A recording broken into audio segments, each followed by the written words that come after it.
Have a fantastic day, children. In the last class, we have started the first lesson and we have gone through the soaps and detergents, right? So, in today's class, we are going to see the fertilizers. So, what are fertilizers? What is the need for the fertilizers in our life?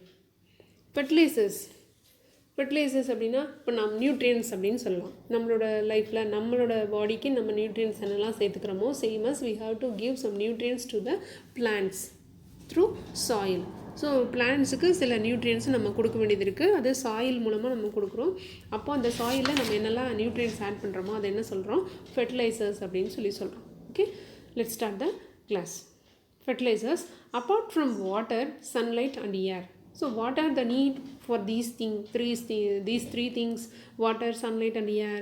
These are useful for photosynthesis. Am I right? Yes. So apart from water, sunlight and air, certain nutrients are also needed for the growth of plants. We know that the plants get their nutrients from the soil. So plants அதோட அந்த நியூட்ரியன்ஸ்லாம் இதுலேருந்து எடுத்துகிடும், சாயிலேருந்து எடுத்துக்கிடும் நம்மளுக்கு தெரியும். So அப்போ நம்ம சாயிலில் சில நியூட்ரியன்ஸை add பண்ண வேண்டியது இருக்குது. சில ஃபெர்டிலைசர்ஸை we have to add. Okay, so what are the important fertilizers needed for the plants? Nitrogen, phosphorus and potassium. Okay, nitrogen denoted as capital N, phosphorus denoted as P, capital P, then potassium is K. Okay, these are the letters, chemical formulas. Okay, nitrogen, phosphorus and potassium are the three important nutrients among the various nutrients needed for the growth of plants. So plants needed many nutrients. So among those, these three are very important for the growth. Okay, so nitrogen, phosphorus and potassium. These three are called as principal nutrients. These are the principal nutrients for the plants. Okay, so how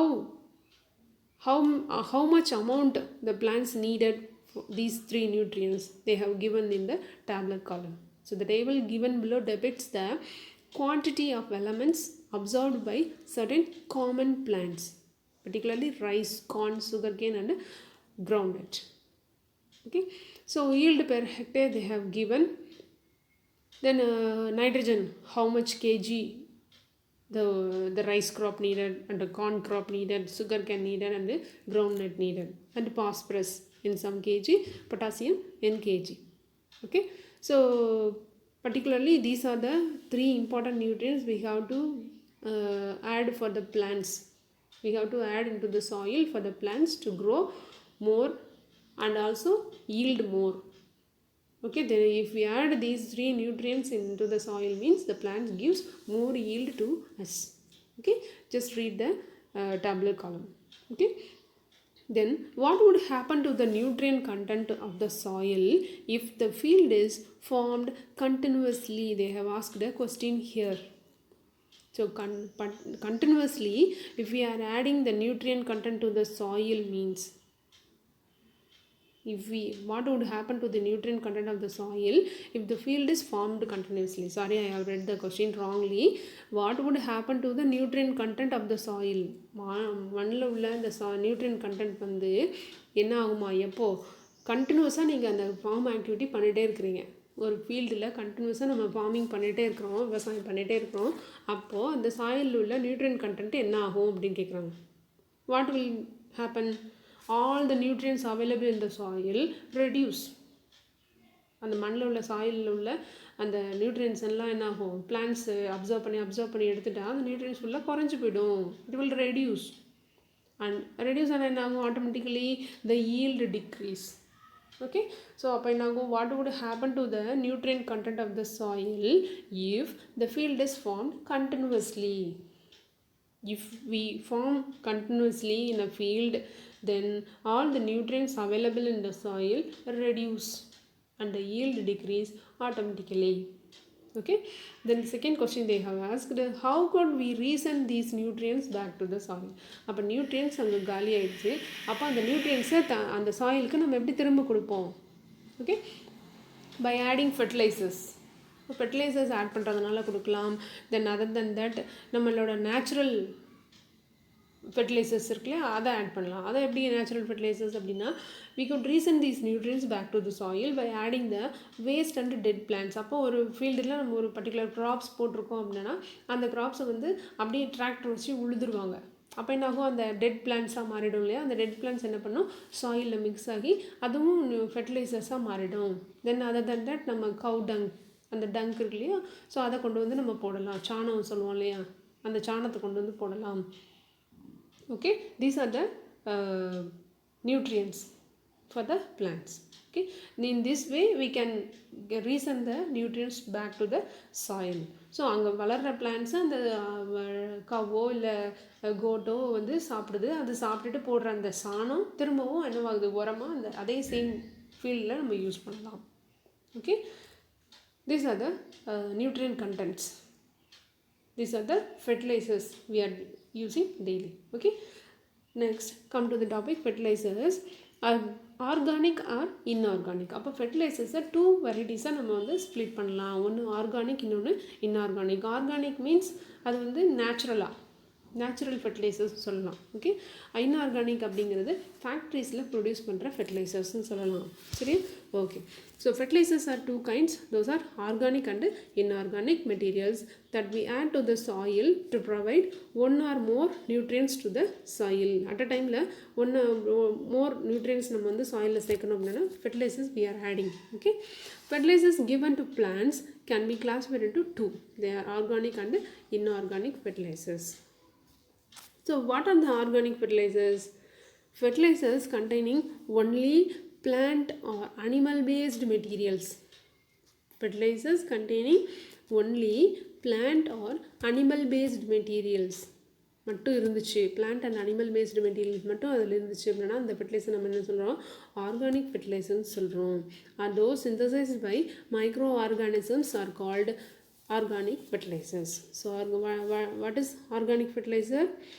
Fertilizers containing only plant or animal based materials or those synthesized by microorganisms are called organic fertilizers. அப்போ அது அந்த ஃபெர்டிலைசர்ஸ்க்கு example என்ன சொல்லலாம், vermi compost, otherwise compost. These fertilizers can be prepared easily. This type of fertilizers are economical.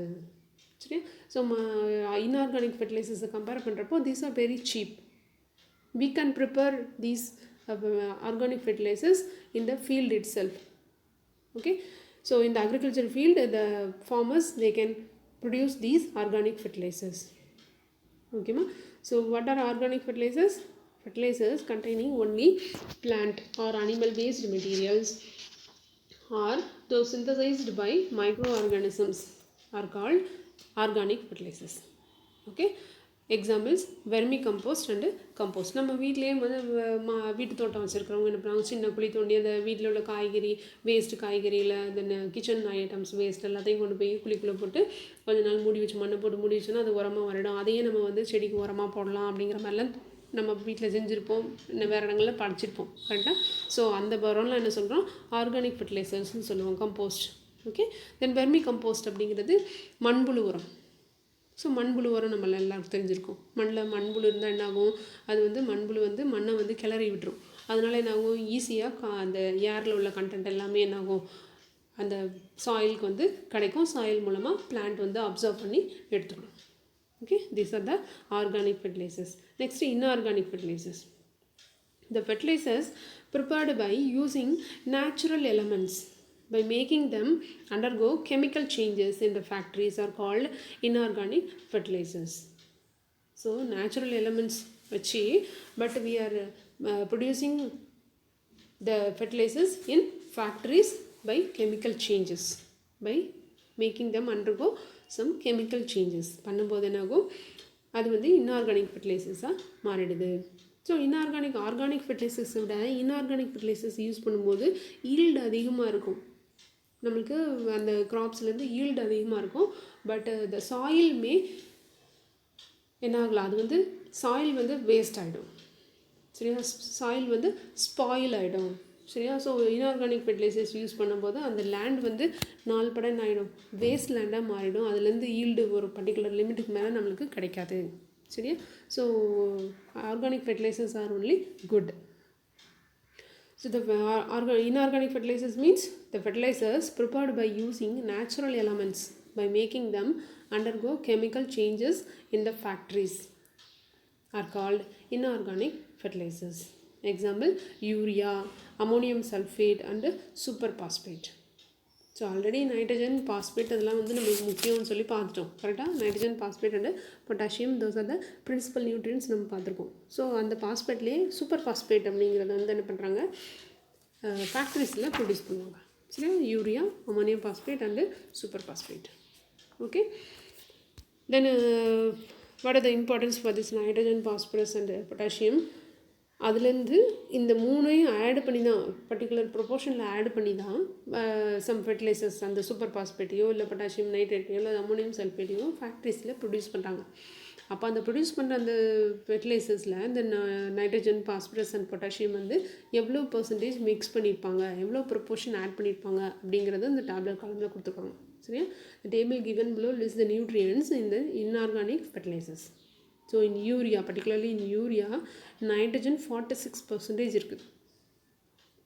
Okay, so other than that அப்போ 46% இது அப்படின்னா அப்போ 54% வேறு என்னமோ நியூட்ரியன்ஸ் வந்து அதில் சேர்த்துருக்காங்க. ஓகே, தென் சூப்பர் பாஸ்பேட்டில் பார்த்தா பாஸ்பரஸ் வந்து 8 to 9% இருக்குது. தென் அமோனியம் சல்ஃபேட்டு 21% நைட்ரஜன் ஆட் பண்ணியிருக்காங்க. தென் பொட்டாசியம் நைட்ரேட் பார்த்தோம் அப்படின்னா potassium 44%, then nitrogen 13% added in the potassium nitrate. Okay, so if we use 50 kg of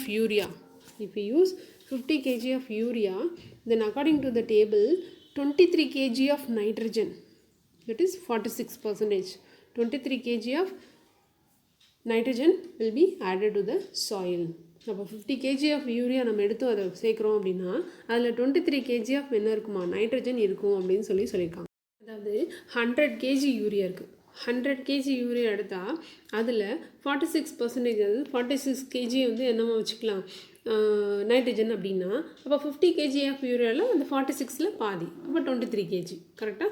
okay, then the next one, the percentage of nitrogen in ammonium sulphate நம்ம table காலம்லேயே கொடுத்துருக்காங்க. Ammonium சல்ஃபேட்டில் nitrogen percentage எவ்வளோ இருக்குது, 21%. Okay, then the next question, if 50 kg of potassium nitrate is added to soil, so 50 kg of potassium nitrate added to soil அப்படின்னா அதில் how much potassium would be the soil get, how much potassium would the soil get? எவ்வளோ percentage கொடுத்துருக்காங்க potassium நைட்ரேட்டில், potassium percentage எவ்வளவு 44% கொடுத்துருக்காங்க. Okay, தென் அப்போது 50 kg of பொட்டாசியமில் எவ்வளோ வந்திருக்கும், 22 kg இருந்திருக்கும். So 22 kg of potassium added to the soil. Okay, so NPK அதோட colour என்ன மாதிரி இருக்கும் அப்படிங்கிறத கொடுத்துருக்குறாங்க. நைட்ரஜன் என்ன கலர், பாஸ்பரஸ் எப்படி இருக்கும், பொட்டாசியம் எப்படி இருக்கும் பார்க்குறதுக்கு அப்படிங்கிறத கொடுத்துருக்காங்க. Okay, see the next do you know, it's an important do you know, vermicompost, earthworms எவ்வளோ இம்பார்ட்டன்ட் டு த அக்ரிகல்ச்சர் அப்படிங்கிறத இங்கே கொடுத்துருக்காங்க. earthworms take organic waste as food and produce compost castings. So நம்ம மண்ணில் நம்ம போடுற ஆர்கானிக் வேஸ்ட், நம்மளோட home waste இருக்கும் இல்லையா, அதெல்லாம் வந்து நமக்கு போடுறோம் அப்படின்னா என்னாகும், அதில் அந்த வேஸ்ட்டெல்லாம் அது வந்து ஃபுட்டாக எடுத்து சாப்பிட்டுட்டு மண்ணை வந்து உரமாக மாற்றிடும். சரியா? So earthworms take organic waste as food and produce compost castings. So earthworms are known as farmers friends. விவசாயிகளின் நண்பன் சொல்லுவோம் இல்லையா, யார் விவசாயிகளின் நண்பன் யார், earthworms. Okay, so farmers friends because of the multitude of services they provide to improve soil health and consequently plant health. So சாயிலோட ஹெல்த்தை இம்ப்ரூவ் பண்ணுறதுனால பிளான்ட்டோட ஹெல்த்தும் இம்ப்ரூவ் ஆகுது. That's why the earthworms are called as farmers friends. Okay, with this earthworms only they are preparing the vermicompost fertilizers. Okay ma, then activity they have given, Make a visit to agriculture field in our area. List out the various crops and types of fertilizers used there. In nowadays, they are using the inorganic fertilizers only in the land. Because கேட்டில் breeds எல்லாம் நிறைய பேர் வச்சுருக்கிறது இல்லை, ஆடு மாடுகள் எல்லோரும் வளர்க்குறது இல்லை. அப்படிங்கிறப்போ அது வளர்த்தா தானே அதுலேருந்து சாணம் கிடைக்கும், அதெல்லாம் போய் நம்ம உரமாக போட முடியும். சரியா? ஸோ அந்த மாதிரி ஆர்கானிக் ஃபெர்டிலைசர்ஸ் இப்போ ரொம்ப கம்மியாயிடுச்சு. ஸோ இன்ஆர்கானிக் ஃபெர்டிலைசர்ஸ் தான் நிறைய பேர் யூஸ் பண்ணுறாங்க. நம்ம ஏரியாவில் நேம் ஆஃப் த கிராப்ஸ் பார்த்தோம் அப்படின்னா க்ரீன் கிராம்ஸ் யூஸ் பண்ணுறாங்க, பிளாக் கிராம்ஸ் போடுறாங்க, தென் இது கார்ன் மக்காச்சோளம் போடுறாங்க இல்லையா, தென் சன்ஃப்ளவர், தென் இந்த க்ராப்ஸ் எல்லாமே போடுறாங்க. ஸோ அவங்க உங்கள் ஃபீல்டில் அவங்களுக்கு தெரிஞ்சவங்க யாராவது இந்த மாதிரி க்ராப்ஸ் யூஸ் பண்ணுறாங்க அப்படின்னா அவங்க என்ன மாதிரியான ஃபெர்டிலைசர்ஸ் அவங்க ஃபீல்டில் யூஸ் பண்ணாங்க அப்படிங்கிறத கேட்டு வைங்க. உங்களுக்கு தெரிஞ்சுக்கலாம். இது it's GK only, general knowledge. You can improve general knowledge through this. Okay, so in today's class what we have seen, fertilizers and the two types of fertilizers, principal fertilizers.